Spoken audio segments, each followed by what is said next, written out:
Hello guys, welcome back to YouTube channel Smart Value Investor. तो आज है Sunday का दिन और आपको पता होगा कि फ्राइडे के दिन क्या हुआ था। मार्केट नेगेटिव ही था और आपको पता ही होगा कि पिछले कुछ दिनों से मार्केट थोड़ा सा ऊपर जाता है, फिर से वहाँ से सेलिंग आ जाता है। मार्केट है वो लोअर टॉप और लोअर बॉटम बनाते जा रहा है, नीचे नीचे आते जा रहा है धीरे धीरे करके, राइट।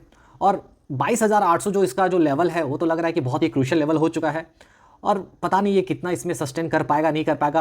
इसके अलावा जो अभी जो न्यूज़ निकल के ये आ रहा है कि भाई नैस्डैक भी 400 पॉइंट्स डाउन हो चुका है, भयंकर सेलिंग चल रहा है नैस्डैक में भी, ठीक है। तो इसके अलावा ऑटो सेक्टर में भारी प्रेशर था फ्राइडे के दिन। आप देखेंगे हुआ क्या था कि ऐसा न्यूज़ आ रहा है कि जो टेस्ला है वो इंडिया फाइनली आ रहा है और टेस्ला जब फाइनली इंडिया आएगा तो उसके लिए जो टैक्स रेट है कम किया जा रहा है। तो इसी वजह से ऑटो सेक्टर वाले जितने कंपनीज़ हैं उनमें थोड़ा प्रेशर था, उनको लग रहा है भाई कहीं ना हम लोग का बिजनेस में प्रॉब्लम ना आए टेस्ला की वजह से। वैसे देखा जाए तो वैसे खास प्रॉब्लम नहीं होगा क्योंकि जो टेस्ला जो गाड़ी बनाती है वो 50 लाख के पार वाला ही गाड़ी बनाती है, तो उतना दिक्कत नहीं होगा जितना हमको लगता है, राइट। खैर, मार्केट जब नेगेटिव होता है तो यही चीज़ होता है, ठीक है। गलत पे गलत न्यूज़ और ख़राब से ख़राब पर ख़राब न्यूज़ आते ही रहता है। इसके अलावा जो टैरिफ का वॉर जो चल रहा था वो तो चल ही रहा है, उसमें हम क्या कह सकते हैं। तो एक हम सब तरफ से देखेंगे तो एक नेगेटिव माहौल बन गया। इसके अलावा फिर चाइना में फिर एक वायरस कुछ निकल के आ रहा है, ऐसा कुछ बोल रहे हैं, तो पता नहीं भाई दुनिया में क्या हो रहा है। तो अगर आप देखेंगे हर तरफ से नेगेटिव न्यूज़ ही आ रहा है और ये तो है एक्सटर्नल फैक्टर्स। इंडिया का बात करें तो इंडिया का खुद का कंपनी कोई अर्निंग बैकअप्स दिखा नहीं रहा है जिसकी वजह से स्टॉक अच्छा कर सके, राइट। तो इस गिरते हुए बाजार में आपको क्या करना चाहिए? देखिए, सबसे पहली बात मैं अपने एक्सपीरियंस से बताता हूं आपको कि आप अगर इन्वेस्टर हैं तो आपको क्या करना चाहिए। ट्रेडर अगर हैं तो भाई आपको तो support, resistance, RSI, Fibonacci retracement, ये वो जितने भी जो टेक्निकल इंडिकेटर्स हैं आप उसका हेल्प तो ले ही सकते हैं, ठीक है, वो अलग बात है। लेकिन मैं खासकर इन्वेस्टर्स लोगों के लिए ये बात कह रहा हूँ कि ये जब मार्केट जब गिरता है ना, मार्केट जब गिरता रहता है, बेयर मार्केट जब आ जाता है तो इन्वेस्टर्स लोग काफ़ी परेशान होते हैं। वैसे उनको ये समझना चाहिए कि ये अच्छा मौका मिला है अच्छे स्टॉक्स को पिक करने का, क्योंकि आपको नहीं पता कि मार्केट जैसे ही रिकवर करना स्टार्ट होगा ना तो उस समय फिर आप खरीदने जाएंगे। तो होता क्या है ना, इंसान को जब भी शेयर भागता है तो उसको उस समय खरीदना है, जब गिरता है तो उसको खरीदना ही नहीं है। तो वो मेन दिक्कत होता है, ठीक है। तो आपको क्या करना चाहिए इस वक्त, जो भी अच्छा स्टॉक्स है उसको पहले शॉर्टलिस्ट करना चाहिए जिसका फंडामेंटल अच्छा है, ठीक है। और उस स्टॉक में आपको धीरे धीरे करके स्टार्ट करना है बाइंग। और दूसरी बात यह है, देखिए आप और क्या मतलब एक तरीका यूज़ कर सकते हैं, जैसे मैं अभी कर रहा हूँ। क्या कर रहा हूँ? अभी है बेयर मार्केट, मार्केट गिरते जा रहा है, लेकिन कुछ कुछ स्टॉक्स अभी भी हैं जो कि पिछले कुछ सालों से कंसोलिडेट कर रहे हैं और उतना परफॉर्म नहीं किए हैं, लेकिन उनका बिजनेस अच्छा बढ़ते जा रहा है, प्रॉफिट बढ़ रहा है, सेल्स बढ़ रहा है। तो आपको ऐसे स्टॉक्स खोजने हैं, ठीक है, जो तीन साल 4 साल हो गया लेकिन कुछ किया नहीं, ओके। ऐसे स्टॉक्स को आपको खोजना है और उसमें इन्वेस्ट करना है, क्योंकि अब वही स्टॉक्स चलेंगे। होता क्या है, स्टॉक मार्केट में किरदार बदलता रहता है, कभी किसी का टाइम आएगा फिर वो जाएगा, फिर दूसरा किरदार आएगा फिर उसका टाइम चलेगा। तो ऐसे ही है, अभी कुछ PSU, डिफेंस, ये सबका जो चल रहा था माहौल अब उनका गया। अब नए प्लेयर्स आएंगे, जैसे FMCG आएंगे, IT सेक्टर्स के स्टॉक्स आएंगे, ठीक है, NBFC जो सेक्टर हैं उनके स्टॉक्स आएंगे। तो ये सारे स्टॉक्स, ये सारे सेक्टर्स के स्टॉक्स को आपको देखना पड़ेगा। तो ऐसे कोई डरने की बात नहीं है। देखिए, बेयर मार्केट आ चुका है तो क्या हो गया, वही पैसा कमाएगा जो इस नेगेटिव माहौल को भी झेल लेगा। अगर आप इस गिरते हुए माहौल में डर जाओगे, सारा बेच के निकल जाओगे, एक बार सोचोगे चलो एक बार बेच के निकल जाते हैं फिर नीचे एक बार खरीद लेंगे, तो भाई आप बहुत बड़ा गलती कर रहे हो, ये याद रखिएगा, ठीक है। जो इस टाइम को झेल लिया ना तो फिर उसका पैसा बनना पक्का है, ये याद रखिए। और बहुत सारे स्टॉक्स हैं, देखिए 40 से 50% गिर गए हैं, तो जो आपको अच्छा लगता है आप उसको खरीद सकते हो, लेकिन आपको ये भी देखना है कि जो अभी 40 से 50% गिरे ना टॉप से, वो यहाँ से और भी 20 से 30% गिर सकते हैं, ये याद रखिएगा। तो इसलिए सारा का सारा पैसा आप एक में मतलब नहीं लगाइएगा, थोड़ा थोड़ा सा लगाइएगा, हो सकेगा फिर गिरेगा फिर लगाइएगा ऊपर से। इसके अलावा अगर आप देखेंगे निफ्टी भी बहुत ही क्रूशियल सपोर्ट पे है, वो कब उसको तोड़ देगी आपको पता नहीं चलेगा। तो मुझे लग रहा है फिर ये इलेक्शन वाला जो डे लो था वहाँ ना चला जाए, ठीक है। तो ये सारा चीज़ को आपको देखना है, डरने की बिल्कुल ज़रूरत नहीं है। आप हिस्ट्री उठा के देख लीजिए, जितना भी बेयर मार्केट क्यों ना आया हो, रिकवरी भी उतना फास्ट आता है, याद रखिएगा, ठीक है। तो डर के मारे भागिएगा नहीं, लॉस दिखाएगा पोर्टफोलियो भयंकर लाल हो जाएगा तो डरने का बात नहीं है। ये सब टेम्पररी चीज़ है, लेकिन आपको अपने पोर्टफोलियो को होल्ड करके रखना पड़ेगा। देखिए, पैसा आपका तभी बनेगा जब आपके डीमेट में वो सारे स्टॉक्स होंगे, सारे शेयर्स होंगे। अगर आप बेच के निकल जाओगे तो कुछ नहीं होने वाला है। सबसे बेटर ये है, अगर पैसा खत्म हो चुका है भाई, डीमेट अकाउंट को देखना बंद कर दो, स्टॉक मार्केट देखना ही बंद कर दो। जितना देखोगे उतना पैनिक क्रिएट होगा, उतना दिमाग खराब होगा, लगे अरे इसको बेच देता हूँ, उसमें निकल जाता हूँ, इसको बेच देता हूँ, ये करता हूँ वो करता हूँ। तो यही वही करने के चक्कर में देखोगे आपका एक जो स्टॉक था जो आपको अच्छा रिटर्न दे सकता था वो हाथ से निकल जाएगा। तो मैं भी वही करता हूँ, आप ज़्यादा देखता नहीं हूँ, क्योंकि ज़्यादा मगजमारी करोगे तो आपका ही नुकसान है। तो उससे अच्छा क्या है भाई, पैसा लगा दिया हो, पोर्टफोलियो बन चुका है तो उसको छोड़ दो, बार बार देखने का ज़रूरत नहीं है। वापस आपके पास पैसा आया, देखो कौन सा पोर्टफोलियो में से कौन सा स्टॉक ज़्यादा डाउन हो गया है, ठीक है, क्या उसमें एवरेज करने का ज़रूरत है क्या, ठीक है, कहाँ पर मेरे को एलोकेट करना चाहिए, ये सारा चीज़ देखो, फिर पैसा लगाओ, फिर बंद करके रख दो। वरना ज़्यादा इसमें देखोगे, ज़्यादा घुसे रहोगे तो आपका दिमाग खराब होगा और कुछ नहीं होगा। तो वही चीज़ है। और तो क्या क्या मैं बोला, डरने की ज़रूरत नहीं है। मार्केट गिरा तो गिरने दो, आपको क्या लेना देना, मार्केट उससे ज़्यादा फिर रिकवर भी करता है। ओके, गिरता है, जब भागता है तो उसको जो जो टॉप बनाया था उसको लेके भागता है, याद है कि नहीं। मार्केट गिरेगा बट जब भागेगा तो वो जो हाई लगाया था उस हाई को क्रॉस करके फिर नेक्स्ट हाई भी लगाएगा, ये याद रखिएगा। तो इसीलिए डरने की बात नहीं है, थोड़ा सा पैसेंस रखिए, सारा चीज़ ठीक हो जाएगा। और अभी टाइम है अच्छे अच्छे स्टॉक्स को एक्यूमुलेट करने का। पैसा है तो कीजिए, नहीं है तो चुपचाप बैठिए, और क्या कर सकते हैं, सबका पैसा खत्म हो गया है। आप कोई नए नहीं है और आपको डरने की बिल्कुल ज़रूरत नहीं है, राइट। तो ये चीज़ है। और इसके अलावा बहुत सारे जो स्टॉक्स हैं जो जिसमें 40-50% का आपका लॉस अगर दिखा रहा है, तो देखिए आप ये समझिए कि आप गलती कहाँ की है ना। सबसे पहले आपको ये एक कॉपी बनाइए, अब देखिए कि मैं गलती कहाँ किया, कहाँ पर लिया, क्या गलती किया। ये सब चीज़ को नोट डाउन कीजिए, तभी आपको समझ में आएगा आप गलती कहाँ कर रहे हैं। तो कोई भी स्टॉक्स को, भागते हुए स्टॉक्स को लेना नहीं है, आपको सारा चीज़ देखना है, ठीक है, तो ही होगा, वरना नहीं होने वाला है, राइट। और इसके अलावा और क्या बात करें, कल है मार्केट, कल है मंडे और कल मार्केट खुलने वाला है। यानी फ्राइडे को मार्केट नेगेटिव क्लोज हुआ था। तो होता क्या, जब भी मार्केट नेगेटिव क्लोज होता है फ्राइडे को, तो जो नेक्स्ट मंडे जब मार्केट खुलता है तो ज़्यादा प्रोबेबिलिटी रहता है कि उस दिन भी मार्केट नीचे ही जाएगा, मतलब मार्केट गिरेगा ही, इतना ज़्यादा प्रोबेबिलिटी रहता है। क्योंकि उसमें मार्जिन कॉल का, जो मार्जिन कॉल वाले जो जितने भी लोग हैं उनका सब स्टॉप लॉस ट्रिगर होता है, और जिसकी वजह से एक पैनिक सेलिंग क्रिएट होता है, ठीक है। तो ये हो सकता है कि मंडे को नेगेटिव और दिख सकता है मार्केट। इसके अलावा डाउ जोन्स भी अगर आप देखोगे तो काफ़ी नेगेटिव ही है, ठीक है।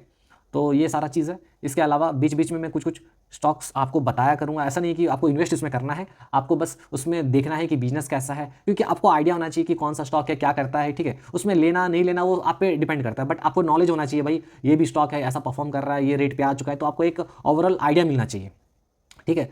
तो बीच बीच में मैं स्टॉक का एनालिसिस वीडियो भी लाता रहता हूँ, तो आप उसको भी देखा कीजिए। बहुत सारे स्टॉक्स, अच्छे अच्छे स्टॉक्स, बहुत सारे अच्छे वैल्यूएशन पे आ चुके हैं, तो आपको उसको कंसीडर करना चाहिए, ठीक है।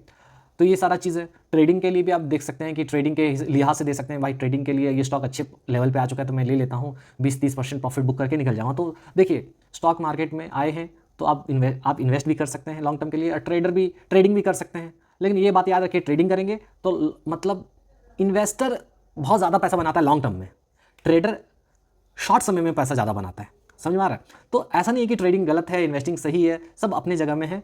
आप पे डिपेंड करता है कि आपका नेचर कैसा है, आप किस टाइप के आदमी है। तो आप अगर ट्रेडिंग करना चाहते हैं तो ट्रेडिंग कीजिए, इन्वेस्टिंग करना चाहते हैं तो इन्वेस्टिंग कीजिए, ठीक है। क्योंकि अगर आपके पास टाइम नहीं है तो ट्रेडिंग कहाँ से करेंगे बताइए, आप इन्वेस्ट कर लीजिए।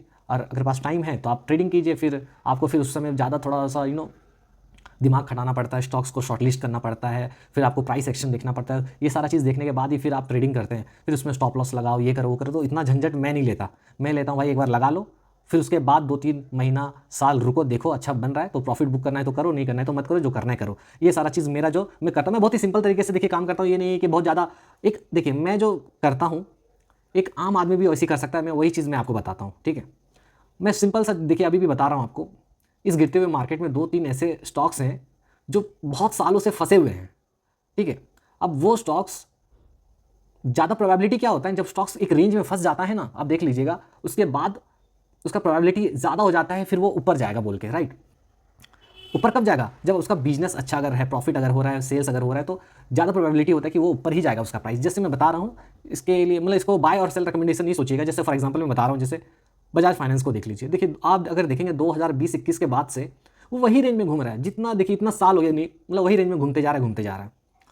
तो बहुत लोग अब लेके फंसे हैं, भाई भागता ही नहीं है, 5 साल हो गया वही रेंज में 6 से 8 हज़ार के बीच ही घूमता रहता है। लेकिन अब इसमें थोड़ा मोमेंटम दिख रहा है, ठीक है। तो बहुत लोग जो जिनको निकलना था वो निकल गए होंगे। अब यहाँ से स्टॉक मुझे लगता है भागना स्टार्ट करेगा। अब देखिए मेरे पोर्टफोलियो में है, इसलिए नहीं बता रहा हूँ, मैं इसलिए बता रहा हूँ क्योंकि इसमें मेरे को पहले से दिख गया था कि इसमें कुछ जो है मोमेंट आने वाला है, राइट। दूसरा मैं और एक चीज़ बता देता हूँ, जैसे कोटक महिंद्रा बैंक को देख लीजिए। कोटक महिंद्रा बैंक भी सेम चीज़ है, बहुत सालों से फंसा है, बहुत सालों से, वही 4-5 सालों से। 4-5 साल में तो दिमाग खराब होता है इन्वेस्टर्स लोगों का, जितने भी लोग पैसा लगाए रहते हैं उनका तो दिमाग ही खराब हो जाता है। तो कोटक महिंद्रा बैंक भी एक है जो कि इतने सालों से फंसा हुआ है, तो आप भी उस चीज़ को देख सकते हैं। अब देखिए बहुत लोग चले गए होंगे, निकल गए होंगे। अब होता क्या है ना, कोई स्टॉक कभी कभी इसलिए नहीं भाग पाता है क्योंकि उसमें रिटेल पार्टिसिपेशन बहुत ज़्यादा हो जाता है, और जब ज़्यादा लोग उस शेयर को ले लेंगे तो थोड़ा भी शेयर ऊपर भागता है तो फिर से नए मतलब वही जिनके पास शेयर है वही बेचना स्टार्ट कर देते हैं, तो उससे सेलिंग प्रेशर आ जाता है, समझ में आ रहा है। तो वो चीज़ है। तो आप देखिए, आप थोड़ा सा समय निकालिए, स्टॉक्स खोजिए। देखिए पहली बात, आपको भागता हुआ शेयर्स को लेना नहीं है जो बहुत ज़्यादा भाग चुका है, जिसका वैल्यूएशन ज़्यादा है। देखिए वैल्यूएशन को हमेशा देखिए, वैल्यूएशन क्या है, ठीक है, उस हिसाब से आपको चूज़ करना पड़ेगा। फिर आपको ये भी देखना पड़ता है कि बुल मार्केट है, बेयर मार्केट है। अब देखिए बेयर मार्केट है, अगर आपको लगेगा कि कोई शेयर 50% गिर गया, चलो ले लेता हूँ, मस्त है, हाँ, अब जैसे खरीदने जाओगे वो फिर से और 10% गिर जाएगा, फिर नेक्स्ट दिन 20% गिर जाएगा। तो ऐसा होता है बेयर मार्केट में। तब अगर आप उतना झेलने का पावर अगर है तो आप उस स्टॉक को ले लीजिए, या फिर ऐसे स्टॉक्स को लीजिए जो थोड़ा सा लार्ज कैप है, जो उतना गिर नहीं सकता, हाँ कंसोलिडेट कर लेगा, उसमें इन्वेस्ट कीजिए। तो ये सब आइडिया देखिए, आप चाहेंगे तो आप इजीली कर पाएंगे, ठीक है। तो बॉटम लाइन ये है कि जो स्टॉक्स में अगर आप फंसे हो, अगर बिजनेस मॉडल सही है, देर से देर उसका सारा रेट आ जाएगा, लेकिन आपको उसको होल्ड करके रखना पड़ेगा। बीच बीच में हो सकता है आपको एवरेज भी करना पड़े, बट आपको ट्रैक करना पड़ेगा, ठीक है। और एक स्टॉक के बारे में जैसे बताता हूँ मैं, मेरे होल्डिंग में भी है, जैसे मुथूट माइक्रोफिन, ठीक है। अभी मैं इसको एवरेज भी किया हूँ। इसका प्रॉफिट अगर देखेंगे तो 130 करोड़ से प्रॉफिट इसका इस क्वार्टर सिर्फ 4 करोड़ आया है। क्यों आया? क्योंकि इसका प्रोविज़न इनको बनाना पड़ा, मतलब इनको लॉस बुक करना पड़ा कि भाई और पैसा मिलेगा ही नहीं, तो इनको लॉस बुक करना पड़ा, मतलब जो पैसा आने वाला था और वो आया ही नहीं, तो इनको लॉस बुक करना पड़ा, जिसकी वजह से इनका जो नेट प्रॉफिट है वो बहुत ही ज़्यादा इंपैक्ट किया है। सिर्फ 4 करोड़ का प्रॉफिट इन लोगों ने इस क्वार्टर दिखाए हैं, ठीक है। तो अब होता है क्या, अब माइक्रो फाइनेंस सेक्टर है भाई, तो अब ये सारा चीज़ तो रिस्क तो रहेगा ना। तो अब मेरा भी उसमें लॉस दिखा, तो मैं क्या करूँ? होल्ड करके रखा हूँ, क्या कर सकते हैं, होल्ड करके रखिए। ऊपर से उसका फिनेंशियल्स देखिए, बुक वैल्यू 176 रुपये का चल रहा है, अभी उसका प्राइस चल रहा है 135 रुपया, तो उस हिसाब से देखेंगे तो बहुत अभी अट्रैक्टिव वैल्यूएशन पे आ गया है। तो वो सारा चीज़ आपको देखना पड़ता है। तो इन्वेस्टिंग आपको क्या करना है, अच्छे स्टॉक्स को खोजना है, एक बार ले लेना है दबा के, ठीक है। नीचे गिरता है तो गिरने दीजिए, अगर पैसा है तो और खरीद लीजिए, और चुपचाप बैठिए। बुल मार्केट आ गया तो उस समय बेच के भागना नहीं है आपको। इंसान वही गलती करता है, बुल मार्केट आता है तो भाई भाग जाता है। फिर बुल मार्केट जैसे आया, खरीदा, थोड़ा 10-20% प्रॉफिट आया तो निकल जाता है। तो वही तो मेन गलती करते हैं आप, जब लॉस होता है तो उसको होल्ड करके बैठे रहेंगे। हाँ 10%, अरे हो जाएगा, निकल जाएगा, 20% निकल जाएगा, 30, 40, 50, 60 हो जाता है वो। लेकिन प्रॉफिट होता है, अरे निकलो निकलो निकलो, 20% हो गया भाई, यार कितना कमाया, पगला गया क्या, 10% 20% ऐसे ही है क्या? नहीं भाई, लॉस में बैठे थे ना, तो भाई प्रॉफिट में भी क्यों नहीं बैठोगे बताओ। तो इसलिए अपना माइंडसेट, अपना साइकोलॉजी को देखिए चेंज कीजिए, पैसा तभी बनेगा। या ये याद रखिए, देखिए ये सारा चीज़ मैं एक्सपीरियंस से बता रहा हूँ, जो भी मैं भी बहुत सारा लॉस खाया हूँ, इसलिए मैं आपको बता पा रहा हूँ। दूसरी बात, ये फ्यूचर ऑप्शंस के चक्कर में मत पड़िए। जितने भी आप फ्यूचर ऑप्शंस वगैरह कर रहे हैं, खासकर बाइंग तो आपको करना ही नहीं चाहिए। सेलिंग करते हैं तो उसमें भी थोड़ा रिस्क, देखिए सेलिंग में भी रिस्क रहता है, लेकिन उसमें भी आपको देखना पड़ता है। रिस्क सभी में है, लेकिन उसमें विनिंग प्रोबेबिलिटी ऑप्शन सेलर का ज़्यादा रहता है, तो उसमें थोड़ा पैसा बनने का चांस रहता है, बट उसमें अनलिमिटेड रिस्क रहता है, सब बोलते हैं ना। लेकिन क्या है, 100 सुनार, क्या बोलते हैं, 100 सुनार का तो एक लोहार का होता है ना। तो ऐसी चीज़ हो जाता है, कभी कभी सेलर का एक साथ पैसा चला जाता है जब मार्केट उसके अगेंस्ट में काम करता है। तो और ऑप्शन बायर तो ऐसे ही उसका जाता ही रहता है, कोई एक दिन अच्छा कमा लिया। तो ये सारा चीज़ आपको देखना पड़ेगा। फ्यूचर एंड ऑप्शन से दूर रहिए। इन्वेस्टिंग करना है तो लॉन्ग टर्म इन्वेस्टिंग कीजिए, ट्रेडिंग स्विंग ट्रेडिंग कर लीजिए ना, क्या दिक्कत है, 3 महीना 4 महीना रख लीजिए स्टॉक को, फिर बेच दीजिए, फिर आराम से रहिए, फिर अच्छे स्टॉक्स को खोजिए, फिर बैठ, तो ये सब कीजिए। बॉटम लाइन ये है, ऊपर से मार्केट गिर रहा है तो डरने की बात ही नहीं है। अच्छे कंपनीज़ को खोजिए, मैं बहुत सारे कंपनीज़ का एनालिसिस करता हूँ, उसको देखिए। मैं ये नहीं कहता उसमें इन्वेस्ट करना है, देखिए कौन सा प्राइस में आ रहा है, उसको वॉच लिस्ट बना के रख लीजिए। हर स्टॉक क्या होता है ना, एक अच्छा लेवल आने के बाद वो अट्रैक्टिव लगने लगता है, फिर आप उसमें इन्वेस्ट कर सकते हैं, उसमें 10-20% प्रॉफिट बन सकता है, आप बुक कर सकते हैं। तो ये सारा चीज़ है, देखिए ये सारा चीज़ आपको बताएगा नहीं, आपको खुद करना पड़ेगा, थोड़ा सा आपको खुद एफर्ट्स डालना पड़ेगा, राइट। तो अच्छे कंपनीज़ को खोजिए, निफ्टी 50 का शॉर्ट लिस्ट कर लीजिए, देख लीजिए उसमें से कौन कौन सा स्टॉक्स पिछले 1 साल में परफॉर्म किया ही नहीं है। निफ्टी 50 का स्टॉक उठा लो, देख लो कि पिछले 1-2 साल में कौन सा स्टॉक है जो अच्छा परफॉर्म किया ही नहीं, लेकिन प्रॉफिट उसका बढ़ते जा रहा है। तो आपको पता चल जाएगा भाई अब इसका चांस आने वाला है, क्योंकि ये तो 2-3 साल से परफॉर्म नहीं कर रहा है, यानी ये जो नेक्स्ट बुल रन होगा तो इसमें यही भागेगा। केमिकल सेक्टर को देख लो, केमिकल सेक्टर कितने साल हो गया नहीं चल रहा है, तो अब केमिकल सेक्टर का आपका जितने भी स्टॉक्स हैं कम रेट में तो अवेलेबल होंगे ना, तो अब केमिकल सेक्टर के अभी भागेगा मुझे भी नहीं पता, लेकिन 1-2 साल में तो उन भी भागना स्टार्ट करेंगे ना, एक बात समझिए। तो ये सारा चीज़ है, मैं एक एग्जांपल दे रहा हूँ, ऐसा नहीं है कि आपको केमिकल सेक्टर का स्टॉक खरीद लेना है, बट याद रखिए लॉन्ग टर्म में आपका 3 सेक्टर से हमेशा पैसा बनेगा। एक एफएमसीजी, हाँ फास्ट मूविंग कंज्यूमर गुड्स, ठीक है, खाने का आइटम, ठीक है, यूज़ करने का जो भी एफएमसीजी, ठीक है। एफएमसीजी सेक्टर में मैं बताया था आपको, देखिए जैसे बिकाजी, देखिए भयंकर गिर गया है, वो लगभग 40 से 50% डाउन है, फिर अभी फिर 15% ऊपर गया था। ये सब स्टॉक क्या है ना, देर सवेर आपका पैसा बन जाएगा, ऐसा मतलब लॉस नहीं होगा, आपका पैसा बन ही जाएगा, लेकिन आपको सही प्राइस पे एंट्री करना पड़ेगा। अब देखिए प्राइस इतना गिर गया तो लोगों को डर लग रहा है इन्वेस्ट करने के लिए, तो भाई अभी नहीं इन्वेस्ट करोगे तो कब करोगे बताइए मेरे को।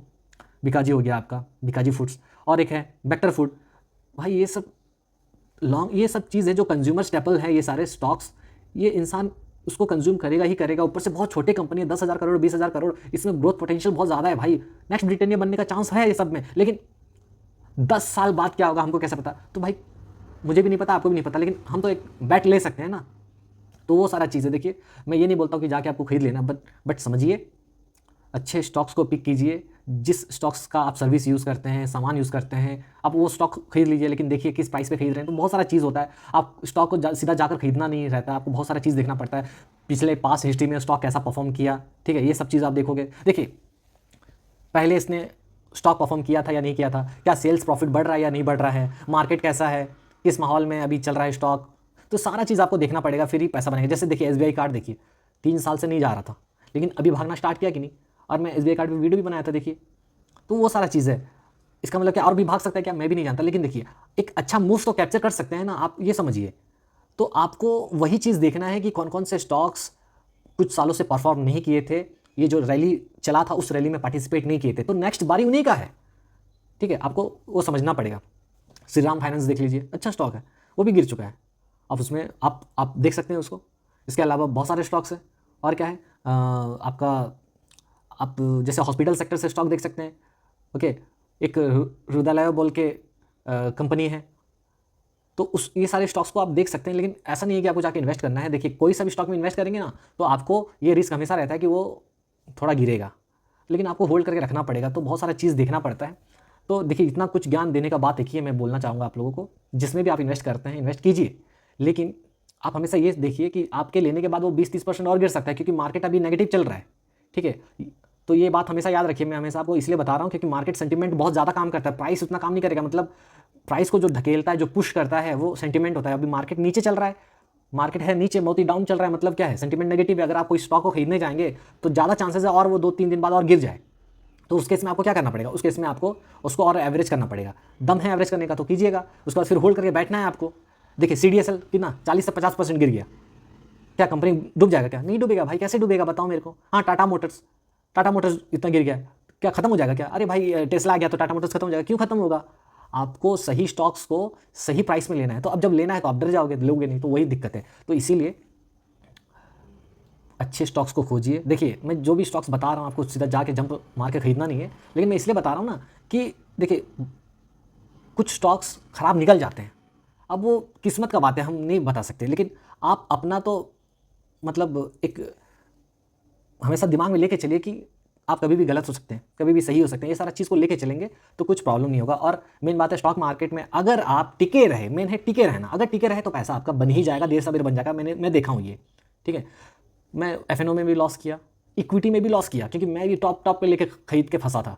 तो इतना चीज़ करने के बाद मेरे को समझ में आया कि भाई मेन है साइकोलॉजी। देखिए आपका दिमाग मार्केट में किस तरीके से काम करता है, आप क्या समझते हैं, ठीक है। बहुत बार स्टॉक आपको फंसा देगा, बोल आपको लगे अरे भाई यहाँ से भाग गया लेकिन गिर जाएगा, आपको लगेगा हट साला ये चला गया, हाथ से निकल गया। अब जैसे वहाँ से निकलेंगे वापस वो डबल ट्रिपल हो जाएगा। तो वो चीज़ है, तो इसलिए मैं बोलता हूँ देखिए आपके हाथ में कुछ भी नहीं है, आपको सिर्फ स्टॉक खरीदना है और सिर्फ होल्ड करके रखना है और कुछ भी नहीं करना है, छोड़ दो।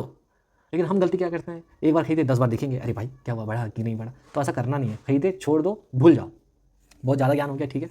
मिलेंगे नेक्स्ट वीडियो में, तब तक के लिए बाय, टेक केयर। और मैं हूँ सैम आपका दोस्त, और हमारे चैनल को जरूर लाइक कीजिए, चैनल को लाइक नहीं वीडियो को लाइक कीजिए, चैनल को सब्सक्राइब कीजिए, और बीच बीच में मैं स्टॉक्स का एनालिसिस वीडियो डालता रहूँगा ताकि आप उसको आपको उससे एक आइडिया मिल सके, ठीक है। तो चलते हैं, तब तक के लिए bye and till then keep investing.